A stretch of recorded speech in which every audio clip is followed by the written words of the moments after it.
Hello, my dear friend. How are you doing today? It's Candidate Master Ranveer Moite here. In the game I'm about to show you, you get to see a fantastic positional strategy played by one of the players, and you also get to see how to counter against that strategy. If you are someone who struggles against purely positional players, there is a lot that you can learn from this video. Without wasting any further time, let's get started. So, this game was played between Adolf Anderssen, a very strong chess master of the 19th century, and Adolf Schwarz. And the fun fact is this game was played in 1878. White plays a3, a very funny move to begin with. Don't ask me why he played it. There could be many reasons. But yeah, very funny move. We'll skip through the opening part quickly until we reach this position where black plays c5, challenging white's center. Now white also creates more tension in the center, and we have captures. Both sides develop their pieces, and now black takes the pawn, and white is left with this isolated pawn on d4. Isolated pawn, one of the major drawbacks is that it cannot be protected by adjacent pawns, okay, because there is no pawn on adjacent files.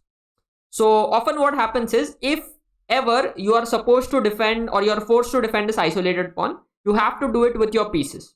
So bishop into c4. Now both sides decide to get their king to safety. They castle, and now there comes this move b6. Now there is a very interesting idea of this b6 move. Not an interesting idea. There is a very easy idea actually, which is what happened a few moves later. Bishop b7, and this bishop b7. Why this bishop belongs on b7? The idea of it I'll reveal in a few moves. Like as we play through a few moves, you'll understand it on your own. So bishop b7. Now white places one of the rooks on d1 so that at any point if the pawn comes under attack, there is this rook on the d file. Now black plays the move knight d5 and offers to exchange of these two bishops. White is like, okay, I will exchange of these bishops, and black takes with the knight. Now if you see, black has a very solid control over this d5 square, and this is where, you know, developing this bishop from c8 b7 to protect on d5 was a very important move. And there is a very important guideline when you're playing against an isolated pawn, and that is to control the square in front of the isolated pawn, because this is like a weak square, because there are no pawns here who can kick away the knight and force the knight to move away. White decided to go knight e2. There comes knight g6, threatening to go here. Now white plays, chops off the knight, takes, and plays queen e3, controlling this square and also, you know, opening the line for the rook to defend this pawn. There comes the move rook c8. Okay, now black sees an open file for the rook, so black places his rook there. Rook c8. Now this other knight jumps to c3 and asks this bishop what the bishop is doing. So the bishop has to move back, and the bishop does move back. Now white plays rook d2. And the idea of this move is white is just shuffling his pieces. Maybe he may try to double the rook here. He's just shuffling his pieces because there's no real way in which white can create any sort of play against this black king. So we have knight e7 now on the board. Knight jumps forward. Black says, okay, just take that knight back. So the knight goes back. And now black offers to trade one more pair of knights. The queen goes there, and now we have knight c3. Now, you remember, you cannot take bc3 because you lose this knight. So white is forced to recapture with the knight, which is what white does. And now black puts his bishop on d5. Look at this bishop. This is like a monster on d5. Okay, it's not a bishop, it's a monster. It's such nicely placed and looking on both wings of the board. Now white knows that if he doesn't do anything, he may just very slowly get outplayed by black. So white decides, okay, he needs to make sure that at some point, when the time is right, he's able to create some chance for himself. So he goes f4. Very nice move, very interesting move. The idea is at some point, white wants to play f5 and create some pressure in the king side for black. Now there comes the move queen d7. Oops, there was a little hiccup there.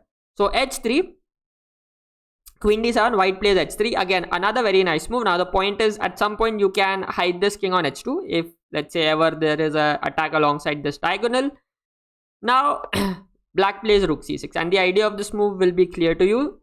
Queen e3 played, rook d8, and we have this. And this was the whole point of going rook c6, rook d6, to double the rooks on the d file. And now if you see, you have a very huge battery of black pieces on this d file. All you have to do is move the bishop away as as black does in a few moves. And now this battery is staring at the d4 pawn.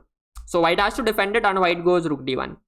And as you can see, because of this d4 pawn, all of white's pieces, they are tied to defending that pawn, whereas all of black's pieces are very happy attacking that d4 pawn. And positional players thrive in such positions. Okay, if they have like one target to attack and they are able to make a plan around it, they'll love and they'll enjoy these kind of positions. And here now, one of the ways for black to continue, or let's say what would have been an ideal way for black to continue, would have been to push the pawn. And the point is, you want to gain space on the queen side, kick this knight away, and then, you know, slowly keep improving your position. This would have been the way to go, but you have to be very patient for this kind of play. What black decides to do in the game is that black says, okay, remove this rook. So he goes bishop a4. This allows white to take the bishop, and, you know, exchange of the two important minor pieces in the position. And now white plays f5. So you see this move f4. At some point, white wanted to play f5 and create some threats along, not threats, but some play along the king side. And now white is able to do that after f5. Remember, black can't go e5 because, you know, white is not going to capture the pawn. He's just going to play d5 and keep the d file closed. Okay.